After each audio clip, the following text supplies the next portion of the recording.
Unit 9 Sing a Song of People. Song meaning गाना, sing गाना, गाना गाना किसके बारे में? लोगों के बारे में. People, people यानी लोग, लोगों के बारे में गाना गाना. Everybody seems to be in such a hurry these days. I wonder why. Everybody यानी सब लोग, ऐसा लगता है कि सब लोग बहुत जल्दी में हैं. हरी यानी जल्दी, जल्दबाजी. These days यानी आजकल, ऐसा लगता है आजकल सब लोग बहुत जल्दी में हैं.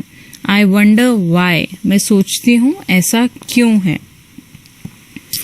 Sing a song of people walking fast or slow.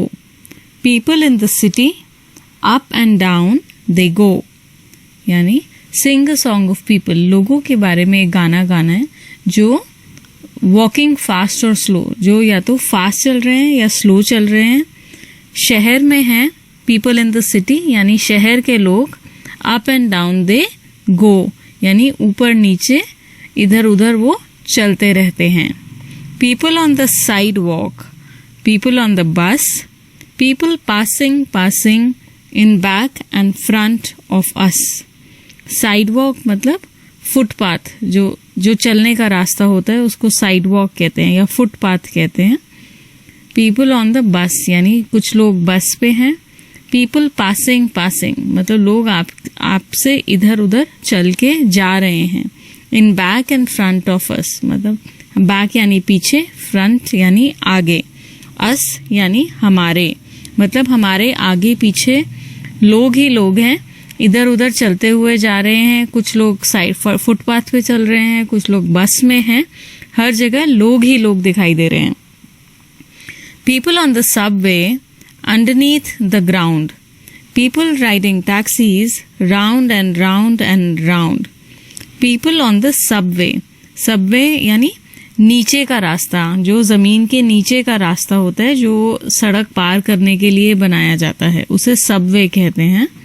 Underneath यानी नीचे, द ग्राउंड, ग्राउंड मतलब जमीन, जमीन के नीचे. सबवे जो है वो जमीन के नीचे होते हैं. पीपल राइडिंग टैक्सीज, लोग जो टैक्सी में बैठकर जा रहे हैं. Round and round and round मतलब गोल गोल गोल घूम रहे हैं. इसका मतलब पीपल, लोग जो है वो सबवे में जा रहे हैं, जमीन के नीचे से सबवे में जा रहे हैं, टैक्सी में घूम रहे हैं, गोल गोल इधर से उधर घूमते जा रहे हैं. People with their hats on going in the doors. People with umbrellas when it rains and pours. लोगों ने हैट पहनी हुई है, वो जा रहे हैं. कुछ लोग दरवाजों के अंदर जा रहे हैं. Going in the doors, doors यानी दरवाजे, going जाना. कुछ लोग हैट पहन के चल रहे हैं, कुछ दरवाजों के अंदर जा रहे हैं. कुछ लोगों ने छाते लिए हुए हैं. अम्ब्रेलास यानी छाते लिए हुए हैं जब बारिश होती है. when it rains and pours.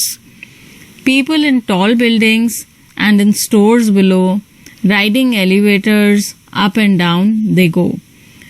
tall building, tall यानी ऊंची बिल्डिंग, ऊंची इमारतों में लोग हैं. और स्टोर्स बिलो और नीचे जो दुकानें हैं उनमें भी लोग हैं. लोग लिफ्ट में भी ऊपर नीचे जाते हुए दिखाई दे रहे हैं. एलिवेटर्स यानी लिफ्ट. शहर में जब ऊंची बिल्डिंग्स होती हैं तो वहां पर सीढ़ियों से जाना मुश्किल होता है. जब 7 फ्लोर, 8 फ्लोर, 10 फ्लोर की बिल्डिंग होती है तो वहां पर लिफ्ट लगाई जाती है. वो एक मशीन की तरह होती है जिसके अंदर आप खड़े हो जाते हैं और वो आपको ऊपर से नीचे फ्लोर पे ले जाती है.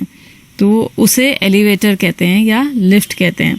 तो वो कवि बता रहे हैं कि हर जगह लोग ही लोग हैं. ऊंची इमारतों में लोग हैं, नीचे दुकानों में लोग हैं, लिफ्ट्स में लोग हैं जो ऊपर नीचे इधर से उधर जा रहे हैं. People walking singly, people in a crowd, people saying nothing, people talking loud.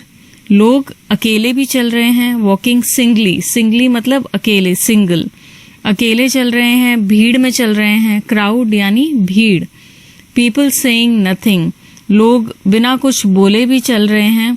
और पीपल टॉकिंग लाउड, बहुत जोर जोर से बातें करते हुए भी जा रहे हैं. यानी हर तरह के लोग हैं. कुछ लोग अकेले चल रहे हैं, कुछ भीड़ में चल रहे हैं, कुछ बिना बात करे हुए चुपचाप चल रहे हैं और कुछ बहुत जोर से बातें करते हुए जा रहे हैं. people laughing, smiling, grumpy people too.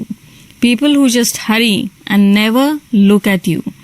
People laughing, smiling यानी लोग हैं जो हंसते हुए मुस्कुराते हुए भी जा रहे हैं, और कुछ लोग हैं जो गुस्से में भी जा रहे हैं. ग्रम्पी यानी गुस्से में. पीपल हु जस्ट हरी, कुछ लोग हैं जो बहुत ही जल्दी में जाते हैं और आपकी तरफ देखते भी नहीं हैं. नेवर लुक एट यू, कभी भी आपकी तरफ देखते नहीं हैं. वो ऐसे भी लोग हैं जो चल रहे हैं हमारे आसपास. Sing a song of people who like to come and go. Sing of city people you see but never no.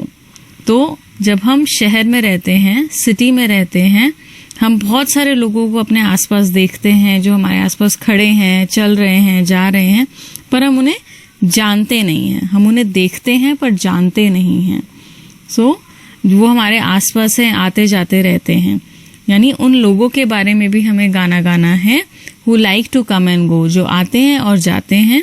Singh of city people, उन शहर के लोगों के बारे में गाना गाते हैं जो you see but never know, जिन्हें हम देखते हैं पर हम उन्हें जानते नहीं हैं. So the poet is Lois Lenski. New words. Subway, underground passage for people to cross, यानी नीचे से, जमीन के नीचे से क्रॉस करने का रास्ता, सड़क क्रॉस करने के लिए. अंडरनीथ यानी बिलो, नीचे. एलिवेटर्स यानी लिफ्ट, यानी वो मशीन जिसके अंदर हम खड़े होके किसी बिल्डिंग में एक फ्लोर से दूसरे फ्लोर पर जा सकते हैं और हमें सीढ़ियां भी चढ़ने की जरूरत नहीं है. वो हम उसके अंदर घुसते हैं, उसका दरवाजा बंद होता है, ऊपर जाते हैं जिस फ्लोर पे भी हमें जाना है और वहां जाके दरवाजा खुल जाता है. ग्रम्पी यानी इल टेम्पर्ड, जो अच्छे मूड में नहीं है, जो गुस्से में है. Reading is fun. Question 1. Which modes of transport do the people use to move around in the city? शहर में लोग एक जगह से दूसरी जगह जाने के लिए किन यातायात के साधनों का इस्तेमाल करते हैं? जैसे हम कौन कौन सी चीजें इस्तेमाल कर सकते हैं? साइकिल, ऑटो, टैक्सी, कार, बस, मोटरसाइकिल, रिक्शा, हम इन चीजों का इस्तेमाल कर सकते हैं शहर में. So the modes of transport that people use to move around in the city are cycle, rickshaw, autos, bus, car, taxis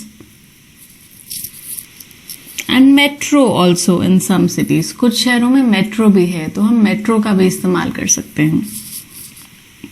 2. What are the things that people carry with them while moving around? इधर उधर जाते हुए लोग अपने साथ कौन कौन सा सामान लेकर चलते हैं? लोगों के हाथ में उनका बैग या हैंड बैग या पर्स होता है, पानी की बोतल होती है, अम्ब्रेला छाता होता है, या टोपी पहनी होती है लोगों ने धूप से बचने के लिए. तो ये सामान ज्यादातर होता है लोगों के पास. Usually people carry their bag or purse or handbag, a water bottle, umbrellas and hats with them while moving around. Question 3. Where all do you find these very busy people? ये सारे बिजी व्यस्त लोग कहाँ मिलते हैं, कहाँ दिखते हैं? ये सारे व्यस्त लोग हमें शहर में दिखते हैं. We find all these busy people in the city. Question 4. Where have you seen crowds of people?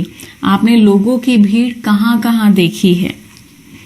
हमने लोगों की भीड़ शहर में देखी है, या किसी मेले में देखी है, या बाजार में देखी है. We see crowds of people in a city or in a market or in a fair. Question 5. Why do you think all these people are in a hurry? आपको क्या लगता है ये सब लोग इतनी जल्दी में क्यों हैं? ये सब लोग इतनी जल्दी में इसलिए है क्योंकि इन्हें कहीं ना कहीं पहुंचना है और एक जगह से दूर किसी दूसरी जगह पे जाना है. These people are in a hurry because they have to reach somewhere in time and travel long distances. Language use. Let's write the opposites of the following words. हमें इन words के opposites यानी विपरीत शब्द लिखने हैं. Slow यानी धीरे, इसका ऑपोजिट होगा तेज, fast. Up, down, back, front. Back यानी पीछे, इसका ऑपोजिट होगा आगे यानी फ्रंट. टॉल, लंबा, इसका ऑपोजिट होगा शॉर्ट, छोटा. बिलो यानी नीचे, इसका ऑपोजिट होगा अबव यानी ऊपर. क्राउड, भीड़, इसका ऑपोजिट होगा अलोन यानी अकेले. लाउड, शोर, इसका ऑपोजिट होगा क्वाइट, शांत. गो, जाना, इसका ऑपोजिट होगा कम, आना. Let's listen. Read and listen to these two poems with your partner and find out what are the things that the village child and the city child like. ये दो poems पढ़नी है. एक विलेज चाइल्ड यानी गांव के बच्चे के बारे में है और दूसरा सिटी चाइल्ड यानी शहर के बच्चे के बारे में है. तो आपको इन दोनों पोएम्स को पढ़ना है और ये बताना है कि गांव के एक बच्चे को क्या क्या चीजें पसंद आती हैं और एक बच्चे शहर में उसको क्या क्या चीजें पसंद आती हैं. तो पहले हम द विलेज चाइल्ड पढ़ते हैं. विलेज मतलब गांव. My home is a house near a would. I did live in a street if I could. I do wish someone lived near. There's no one to play with at all. The trees are so high and so tall, and I should be lonely for hours were it not for the birds and the flowers. यानी वो बच्चा कह रहा है कि मेरा जो घर है वो I live near a wood, मतलब मैं एक जंगल के पास रहता हूँ और काश मैं एक सड़क पे रह सकता है, एक गली में रह सकता है, यानी जहां आसपास और घर होते हैं. I do wish someone live near. उसको लग रहा है कि काश मेरे घर के आसपास कोई रहता. There is no one to play with at all. उसके पास कोई भी खेलने के लिए नहीं है क्योंकि वो जंगल में रहता है और उसके आसपास कोई रहता ही नहीं है, तो कौन खेलेगा, कोई बच्चा ही नहीं है उसके आसपास. The trees are so high and so tall. पेड़ जो है वो बहुत ही लंबे हैं और बहुत ही ऊंचे हैं. And I should be lonely for hours. और मैं घंटों अकेला ही रहता हूँ. अगर ये पक्षी यानी ये बर्ड्स और फूल नहीं होते तो मैं तो अकेले ही रह जाता बिल्कुल. वो ये कह रहा है. अब देखते हैं सिटी चाइल्ड क्या कह रहा है. I live in a city in a street. It is crowded with traffic and feet. There are buses and motors and trams. I wish there were meadows and lambs. The houses all wait in a row. There is smoke everywhere that I go. I don't like the noises I hear. I wish there were woods very near. तो जो शहर में बच्चा है वो ये कह रहा है कि मैं एक शहर में एक गली में रहता हूँ और ये जो गली है, जो सड़क है, ये ट्रैफिक से भरी हुई है. मतलब ये वाहनों से, कार्स, बसेस, ऑटोज, टैक्सीज, इससे भरी हुई है. और एंड फीट और लोगों से भी भरी हुई है, यानी वहाँ बहुत ही ज्यादा भीड़ भाड़ है. There are buses and motors and trams. वहाँ पे बसेस भी हैं और मोटर कार्स भी हैं और ट्रैम्स भी वहाँ चल रही हैं. और वो चाह रहा है कि I wish there were meadows. वो चाह रहा है कि काश वहाँ पे खाली मैदान होते. एंड लैम्स, और लैम्स यानी मेमना, भेड़ का बच्चा. काश वहाँ पे भेड़ के बच्चे होते जिनके साथ मैं खेल पाता. The houses all wait in a रो. और यहाँ पे बहुत सारे घर हैं जो इंतजार में हैं. किसके इंतजार में है? शायद लोगों के इंतजार में है जो घर आ जाएं. There is smoke everywhere. हर जगह धुआं ही धुआं है. जहां पर भी जाओ वहां पर धुआं ही धुआं है. I don't like the noises I hear. मुझे ये शोर जो मुझे सुनाई देता है वो मुझे अच्छा नहीं लगता. I wish there were woods very near. काश यहाँ पे आसपास कोई जंगल होता, कोई शांत जगह होती. तो ये जो है ये शहर का बच्चा कह रहा है. तो दोनों बच्चों की अलग अलग ख्वाहिशें हैं और अलग अलग अनुभव हैं. Let's talk. The people who live in cities often wish they could live in quite towns. Do you like the place you live in? ये कह रहे हैं people who live in cities, जो लोग शहर में रहते हैं उनको ये लगता है कि काश वो एक किसी शांत जगह पे रह रहे होते. क्या आप जहां रहते हैं आपको वो जगह पसंद है? Tell your partner 2 things you like and don't like about the place you live in. आप अपने पार्टनर को बताइए, अपने दोस्त को बताइए आप जहाँ रहते हैं उस जगह के बारे में 2 चीजें जो आपको उस जगह के बारे में अच्छी लगती हैं और 2 चीजें जो नहीं अच्छी लगती हैं. 2 things you like and 2 things you do not like about the place you live. आपको अपने घर के बारे में नहीं बताना है, पर अपने शहर या अपने गांव के बारे में बताना है कि अगर आप शहर में रहते हैं तो आपको अपने शहर के बारे में बताना है, अगर आप गांव में रहते हैं तो आपको अपने गांव यानी विलेज के बारे में बताना है। Let's write. Did you observe that in the poem the last words in every second and fourth line rhyme with each other? Can you right a 4-line poem? आपने देखा कि जो पोएम थी उसमें लास्ट वर्ड्स, हर second और fourth line के जो last words हैं वो राइम करते हैं एक दूसरे के साथ। और क्या आप एक 4 लाइन की पोएम लिख सकते हैं? अगर आप पहले तो हम पोएम में देखते हैं जो वर्ड्स राइम कर रहे हैं। जैसे फर्स्ट पैराग्राफ में देखें तो सेकेंड लाइन का लास्ट वर्ड है स्लो और फोर्थ लाइन का लास्ट वर्ड है गो। तो स्लो और go, slow and go are rhyming with each other. Similarly, next paragraph, second line last word is bus and the fourth line last word is us. So bus and us rhyme with each other. Similarly, ground and round rhyme. Doors and pores rhyme. Below and go. Crowd and loud. To and you rhyme with each other. So now let's try writing a poem. I live in a village where there are many birds who live in a nest. I play all day and in the night I rest. So this is a 4-line poem. You can make your own poem. आप अपनी poem खुद से बनाइए. Okay? Question 2. Find out how many people are there in our country. Do we have enough land for all the people on this earth? Is there enough food and water for all the people? तो सबसे पहले find out how many people are there in our country. ये पता लगाना है कि हमारी country में कितने लोग हैं, हमारी कंट्री की पॉपुलेशन क्या है, जनसंख्या क्या है। तो इंडिया की जनसंख्या इस समय है 1,38,62,34,725। मतलब हमारे देश में 1 मिलियन से ज्यादा लोग हैं। हमारी जनसंख्या इस समय 1 मिलियन से ज्यादा है। Do we have enough land for all people on this earth? क्या इस धरती पर सब लोगों के लिए पर्याप्त जगह है? नहीं। No, we do not have enough land for all people on this earth. Is there enough food and water for all people? क्या इस धरती पर पर्याप्त खाना और पानी है सब लोगों के लिए? नहीं। No, we do not have enough food and water for all people.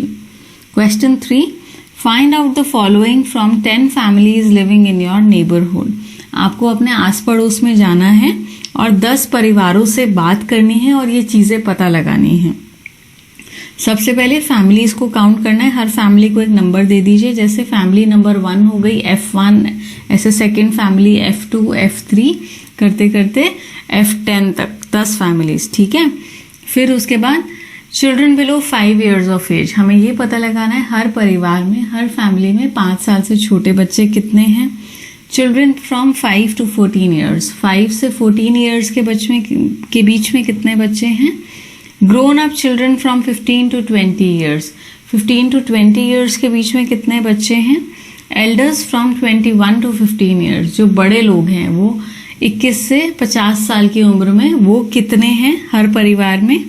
Old people who are above 50 years, बूढ़े लोग जो 50 साल से ऊपर हैं वो कितने हैं हर परिवार में। Total number of people in the family, और कुल हर परिवार में कितने लोग हैं ये हमें पता लगाना है और इसकी एक लिस्ट बनानी है। उसके बाद ये क्वेश्चंस का आंसर करना है। How many members are educated in each family, हर परिवार में कितने लोग पढ़े लिखे हैं ये भी पता लगाना है। From amongst the 10 families how many are educated, इन 10 परिवारों में से कितने परिवार पढ़े लिखे हैं। Now talk to your partner and write a report about your neighbourhood.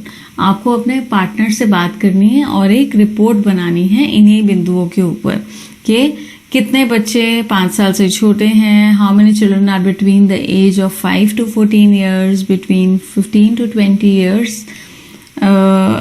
elders between 21 to 50 years, and old people, and how many of them are educated. ये पूरी रिपोर्ट बना के लिख करके आपको देनी है. Okay, let's interview. अब हमें इंटरव्यू लेना है. Interview your teacher and get her responses for the following questions. अब आपको अपने टीचर का इंटरव्यू लेना है और नीचे दिए गए क्वेश्चंस का जवाब मांगना है उनसे. Why did you become a teacher? आप टीचर क्यों बने? आपको अपने टीचर से पूछना है. Why did you become a teacher? 2. How do you come to school every day? आप रोज स्कूल कैसे आते हो? पैदल आते हो, बस से आते हो, ऑटो से आते हो, कार से आते हो, स्कूटी चला के आते हो, कैसे आते हो? Do you have any pets? क्या आपके पास कोई पालतू जानवर हैं? What kind of books do you like to read? आपको कौन सी किताबें पढ़ना पसंद है? What are your hobbies? आपके मनपसंद काम क्या हैं? ये सब आपको अपनी टीचर से पूछना है. 2. Now right a paragraph about your teacher with the information you have gathered. अब ये जो सारी इंफॉर्मेशन आपने अपनी टीचर से पूछी है, इसके बेसिस पर आपको यहाँ पर एक पैराग्राफ लिखना है. ठीक है, कुछ लाइंस लिखनी है. My teacher says she became a teacher because. मेरी टीचर ये कहती है कि वो टीचर इसलिए बनी क्योंकि शायद उन्हें बच्चों को पढ़ाना बहुत पसंद था, या उन्हें शायद कभी टीचर ही नहीं बनना था, वो बाय चांस टीचर बन गई, या उन्हें लगा कि ये तो बड़ा ही मज़ेदार काम है. It's a thing which is very enjoyable to do. That's why she became a teacher. आपकी टीचर ने जो भी जवाब दिए हैं, हर आंसर को आपको यहाँ पे अच्छे से फ्रेम करके लिखना है. You have to do this yourself.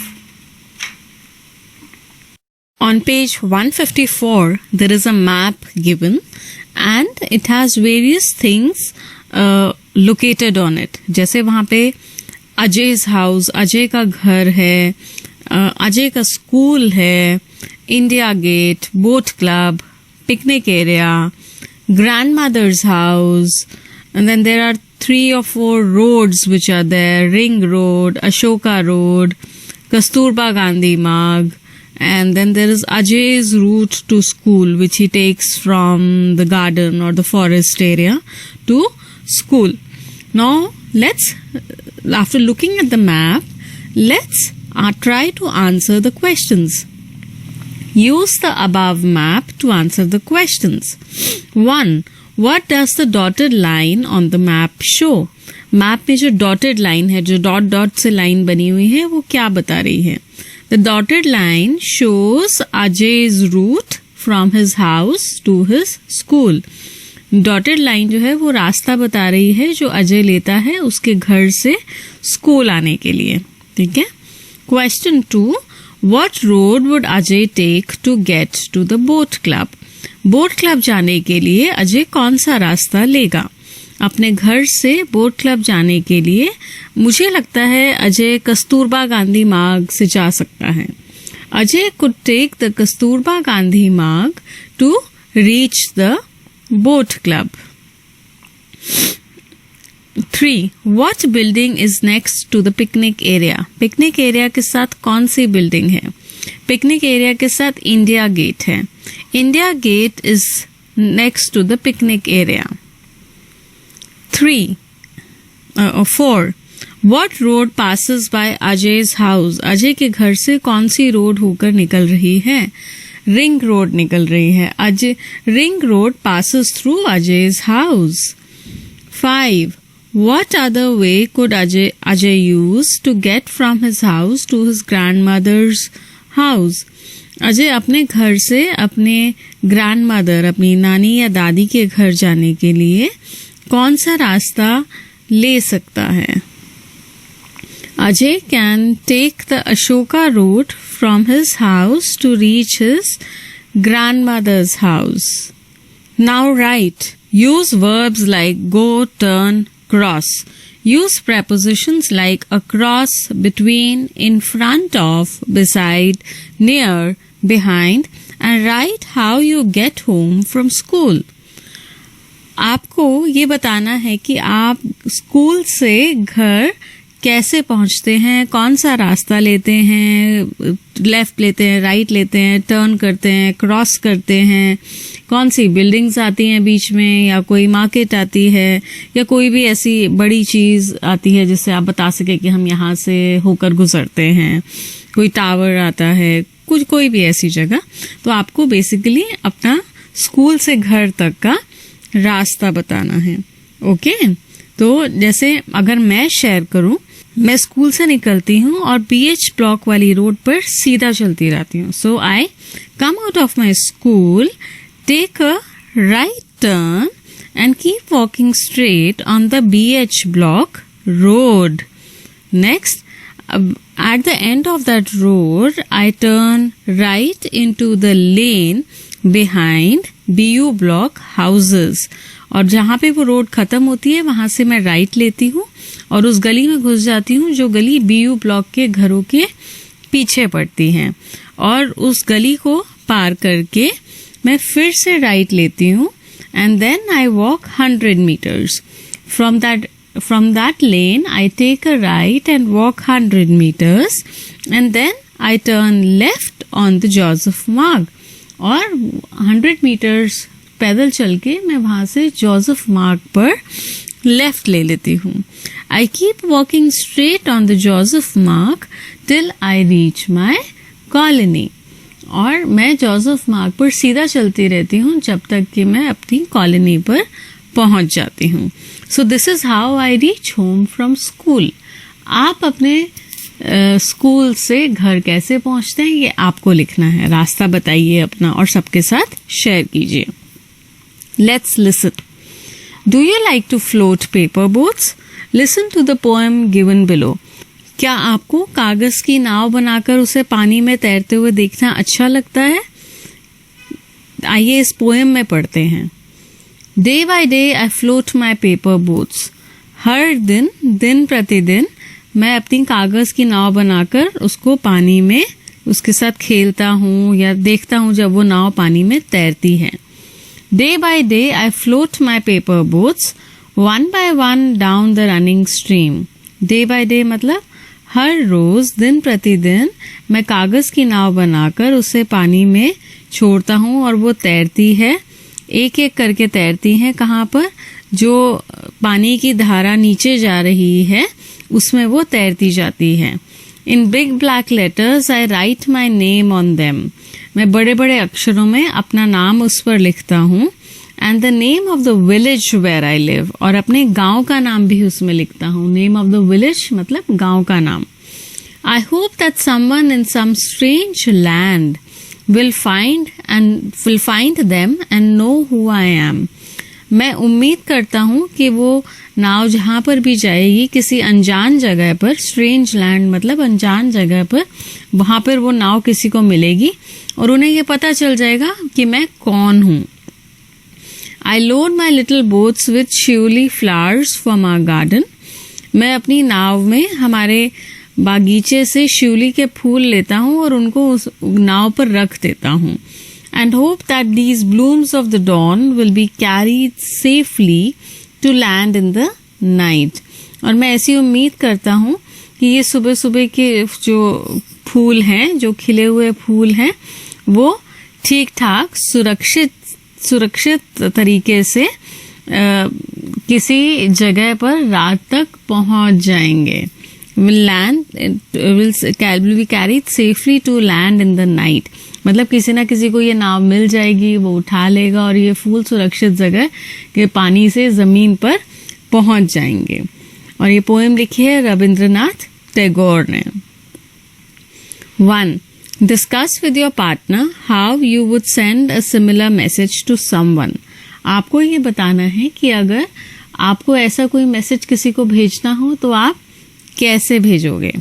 जैसे आप भी नाव बनाकर उस पर कुछ लिख कर भेजोगे, या जैसे पुराने ज़माने में होता था या अभी भी कई लोग करते हैं, पतंग पर कोई मैसेज लिख कर भेजते हैं, या पुराने ज़माने में जैसे बर्ड्स यानी पिजन्स जो होते थे वो चिट्ठियाँ लेकर जाते थे।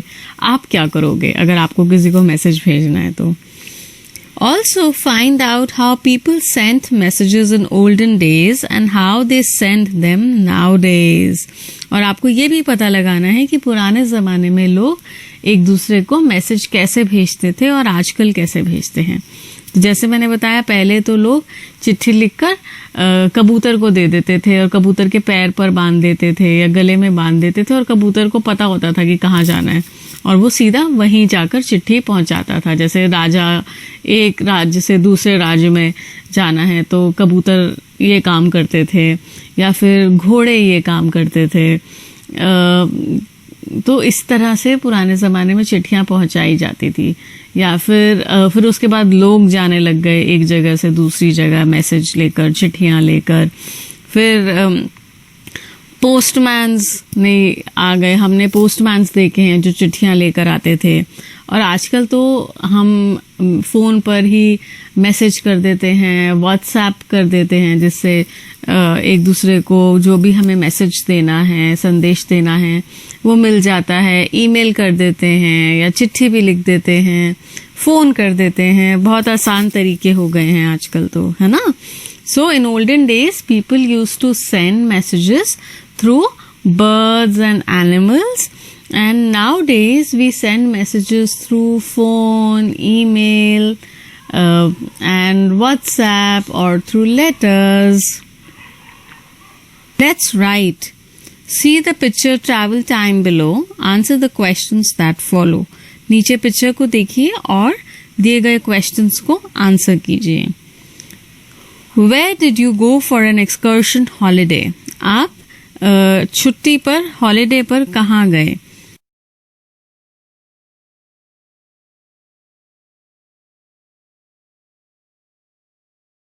I went to the woods for an holiday. मैं जंगलों में हॉलिडे के लिए गई. With whom did you go? आप किसके साथ गई? I went with my family. मैं अपनी फैमिली यानी अपने परिवार के साथ गई. आपको जो लिखना है आप अपनी मर्जी से भी लिख सकते हैं यहाँ पर. जैसे अगर आपको लग रहा है कि आप यहाँ पे एक शिप, वो यॉट बनी हुई है, तो अगर आपको लग रहा है कि आप जैसे किसी समुद्र वाली जगह पर छुट्टियों के लिए गए तो आप वहाँ उस जगह का नाम लिख सकते हैं.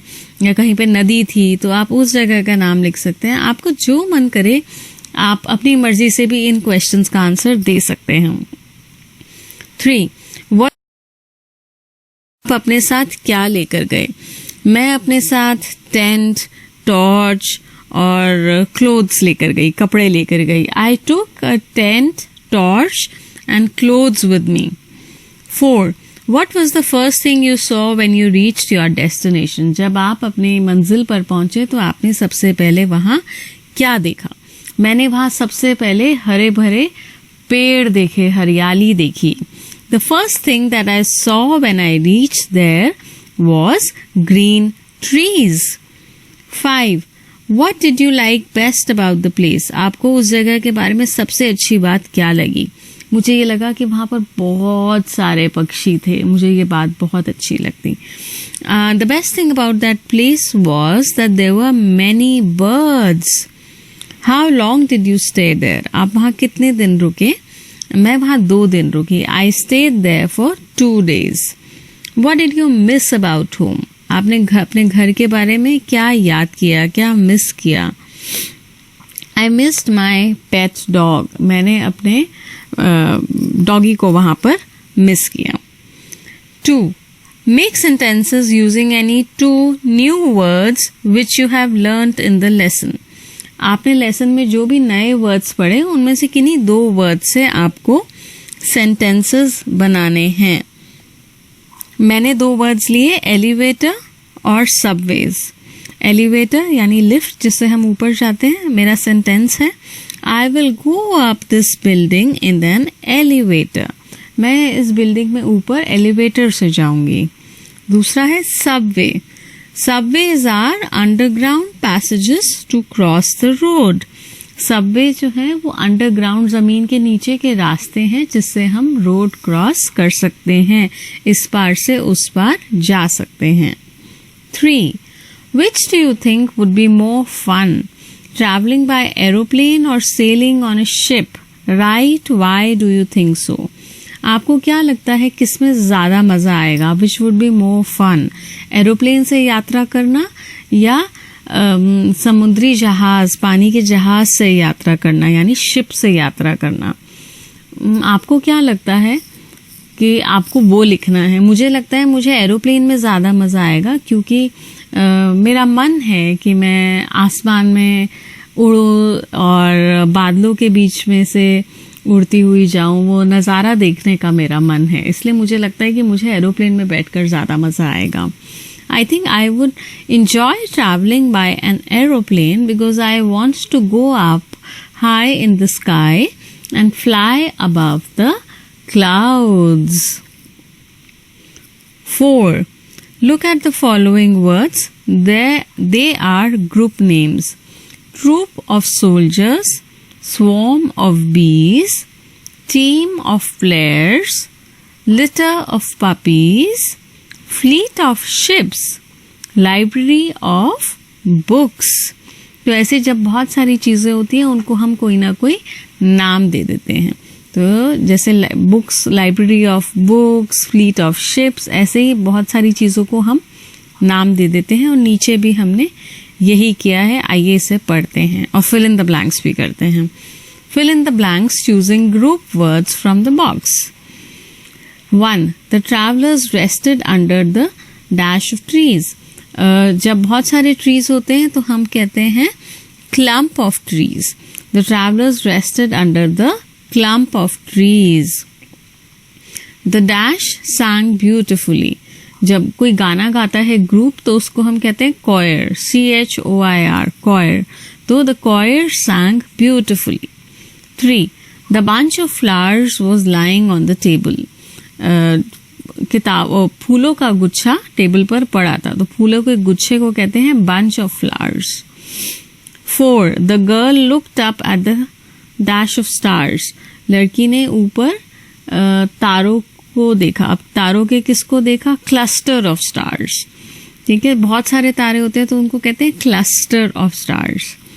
5. The dash of robbers escaped. तो the band of robbers escape, मतलब जो चोरों का जो समूह था वो भाग गया। The band of robbers. 6. The hunter shot at the flock of birds.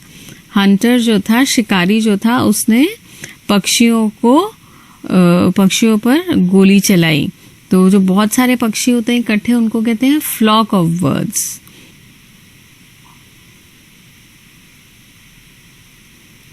Some words describe actions. Many of them end in ly.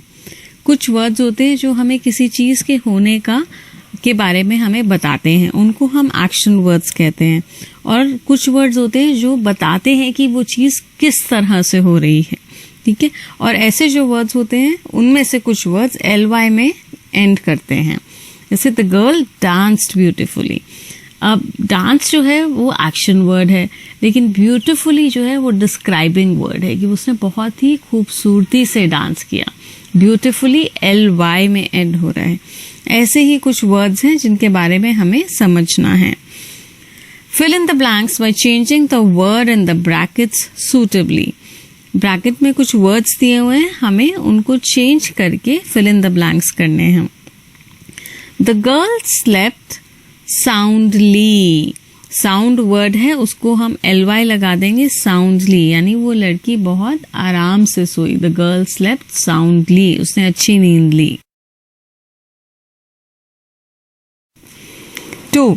Children finish their work quickly. The word is quick. तो बच्चों ने जल्दी से अपना काम खत्म कर लिया। Quickly. So Quickly. 3. The old man shouted loudly. Loud word था और हमने ly लगा दिया तो loudly. जो बूढ़े व्यक्ति थे वो बहुत जोर से चिल्लाए। तो कैसे चिल्लाए? जोर से, loudly. 4.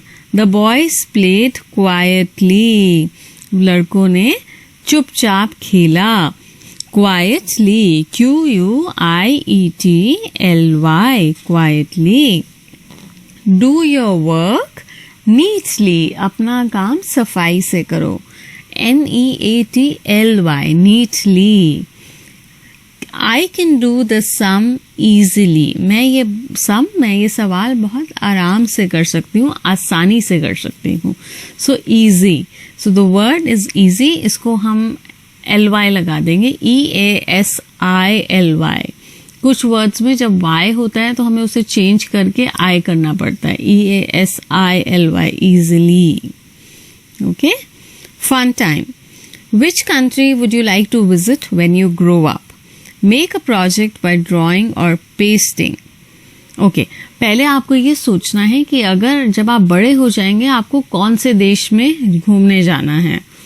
सोचना है, आपको एक देश का नाम लेना है जहां आपको घूमने जाना है. ये हमारे देश के अलावा, जैसे हम इंडिया में रहते हैं पर दूसरी कंट्रीज हैं, जैसे USA है यानी United states of America, Canada, Britain, Japan, Sri Lanka, Malaysia, Singapore, Australia, ऐसे हमारे कितने सारे देश हैं. आपको ये सोचना है कि आपको कहाँ घूमने जाना है और उसके बाद आपको एक प्रोजेक्ट करना है ड्रॉ और पेस्ट करके. उसमें आपको क्या क्या करना है, let's see. 1. A map of that country, it's national flag. आपने जो भी कंट्री में जाना है आपको उसका मैप और उसका नेशनल फ्लैग या तो ड्रॉ करना है और पेस्ट करना है इस प्रोजेक्ट में. 2. Stamps of the country, it's currency. आपको ये पता लगाना है कि उस देश में, उस कंट्री में कौन सी करेंसी चलती है, जैसे dollars, dinars, rupee, pounds, whichever currency. आपको उस करेंसी के बारे में पता लगाना है और उस करेंसी की कोई एक फोटो, वहाँ पे किस तरह के नोट या पैसे चलते हैं उसकी एक फोटो ढूंढ के पेस्ट करनी है. और स्टैम्प्स अगर मिल सके उस कंट्री की तो वो भी आपको लगानी है. 3. सम फेमस मॉन्यूमेंट्स और लैंडमार्क्स. उस कंट्री की कुछ फेमस घूमने की जगहें या कुछ फेमस बिल्डिंग्स, वो उनकी फोटोग्राफ्स आप ड्रॉ भी कर सकते हैं या फिर फोटोग्राफ्स आप पेस्ट भी कर सकते हैं. तो ये प्रोजेक्ट आपको बनाना है. Okay. 2. Do you know that there are 7 wonders in the world. आपको पता है कि इस दुनिया में 7 ऐसी बिल्डिंग्स हैं और ये इंसानों द्वारा बनाई बिल्डिंग्स हैं, ह्यूमन मेड बिल्डिंग्स और स्ट्रक्चर्स, और इनको 7 वंडर्स ऑफ द वर्ल्ड का नाम दिया गया है, यानी दुनिया के 7 अजूबे, क्योंकि ये बहुत ही बढ़िया तरीके से बिल्डिंग्स बनाई हुई हैं इसलिए. Can you tell the name of the one which is in India. और ऐसा ही एक अजूबा इंडिया में भी है, क्या आपको उसका नाम पता है? Can you tell the name? Yes, it's the Taj Mahal. Taj Mahal in Agra. It is among the 7 wonders of the world. Find out and write the names of all the 7 wonders and the countries they are located in. आपको सारे 7 wonders of the world के नाम पता लगाने हैं और किस country में है ये भी लिखना है. तो let's start. 1. The Taj Mahal. It is, which country is it in? India. The Great Wall of China. It is in China. Then is Machu Picchu, Peru. 4. Christ, the Redeemer statue. It is in Rio de Janeiro, Brazil. 5. Chichen Itza, CHICHEN, Chichen Itza, ITZA. This is in Mexico. 6. Colosseum, COLOSSEUM, Colosseum. This is in Rome. 7. Petra, PETRA, Petra. This is in Jordan. Fun with sounds. When an E is added to some words, the words change along with their sounds and meanings. जब किसी word में E लग जाता है तो उस word का मतलब और उसकी साउंड दोनों चेंज हो जाते हैं. Let's see these new words. So cap, and उसमें ई लग जाएगा तो केप. कैप जो है हम सर पे पहनते हैं, केप है हम बॉडी पे पहनते हैं. मैट यानी दरी, और वहां पर हम ई लगाएंगे तो मेट. मेट यानी फ्रेंड, पार्टनर, साथी, उसको हम मेट कहते हैं. पिन यानी सुई. पाइन यानी पेड़, पाइन एक तरह का पेड़ होता है, जैसे देवदार या चीड़ का पेड़ होता है उसको पाइन ट्री कहते हैं। तो एक तरह के पेड़ को हम कहते हैं पाइन। नॉट यानी नहीं, नोट यानी लिखना किसी चीज के बारे में, उसको नोट करना, तो वो नोट होता है। किट यानी किसी चीज के सामान रखने की चीज, उसको किट कहते हैं। काइट पतंग। सिट बैठना। साइट यानी किसी जगह को साइट कहते हैं। फिन मछली के पंख को फिन कहते हैं। फाइन यानी ठीक ठाक, मैं ठीक ठाक हूं, आई एम फाइन। हैट यानी टोपी, सर पे पहनने वाली। हेट यानी नफरत करना। अब कट, अब इसमें हम ई लगा देंगे तो ये बन जाएगा क्यूट। कट मतलब काटना और ई लगाएंगे तो क्यूट। बिट यानी छोटा सा, और बाइट यानी निवाला एक तरह से, या काटना, उसको भी बाइट कहते हैं। जैसे डॉग बाइट, कुत्ते ने काट लिया, किसी जानवर ने काट लिया, उसको बाइट कहते हैं। क्विट यानी छोड़ देना, गिव अप कर देना, एक तरह से ना कर पाना। और इसमें हम ई लगा देंगे तो QUITE, क्वाइट यानी काफी, काफी है ये मेरे लिए। डिन और डाइन, डाइन यानी खाना। तो इस तरह से ई लगाने से वर्ड्स के मतलब चेंज हो जाते हैं। A little bit of nonsense, कुछ ऐसी ऊल जलूल बात। There was an old man with a beard who said, "It is just as I feared. 2 owls and a hen, 4 larks and a wren have all built their nest in my beard." तो ये एक कुछ लाइनें हैं जिसमें एक old man की एक बियर्ड होती है। बियर्ड यानी दाढ़ी, उनकी दाढ़ी बहुत बड़ी होती है, ऐसा लग रहा है। उन्होंने कहा कि it is just as I feared, ये तो वही हुआ जिसका मुझे डर था। फियर मतलब डर होना।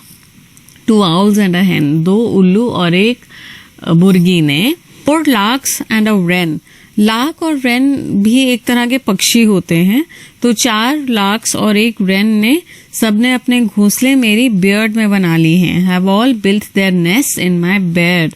नेस्ट मतलब घोंसले, बियर्ड मतलब दाढ़ी। तो इन सब ने उनकी दाढ़ी में अपने घोंसले बना लिए हैं। तो इसका मतलब है उनकी दाढ़ी कितनी बड़ी है और उन्होंने बिल्कुल साफ सफाई नहीं रखी हुई है। तो हम बस ये लाइनें पढ़ने के लिए थी और मजे लेने के लिए थे। A little bit of nonsense. Thank you. Unit 10